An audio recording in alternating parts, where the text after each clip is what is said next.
এখন বাজে ঘড়িতে ওই 10:30টার মতো। তো চা খেয়ে কাজ শুরু করলাম। শুকনো জামা কাপড়গুলো ভাঁজ করে নিলাম। এরপর বাইরেটা একটু মুছে নিচ্ছিলাম। যেহেতু রাস্তার পাশেই থাকি, তাই এই সময়টা খুব ধুলো হয়। বারবার মুছে না নিলে ভীষণ ধুলো পড়ে যায়। আর বাবু যেহেতু এখানেই খেলা করে, তাই একটু পরিষ্কার পরিচ্ছন্ন রাখারই চেষ্টা করি।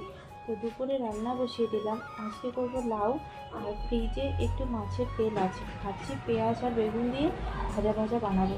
খুব ভালো লাগে খেতে, আমিও পছন্দ করি, আর বাবুর বাবাও বেশ পছন্দ করে। আর গ্যাস শেষ হয়ে গেছিলো জানেন তো, তাই ইন্ডাকশানেই করছি আস্তে আস্তে। আর একটু ছোট আলু ভাজা করব। আলুটা আগেই কেটে রেখেছিলাম। এদিকে বেগুনটাও আমি ছোট ছোট করে কেটে নিয়েছি। আজকের মতো এটুকুই রান্না করব। বাড়িতে তো শুধু দুটো মানুষ। রান্না কমপ্লিট হয়ে গেছে আমার। এখন আমি বাবুকে খাইয়ে দেবো। আর তোমরা অবশ্যই কমেন্ট করে জানাবে ভিডিওটি কেমন লাগলো।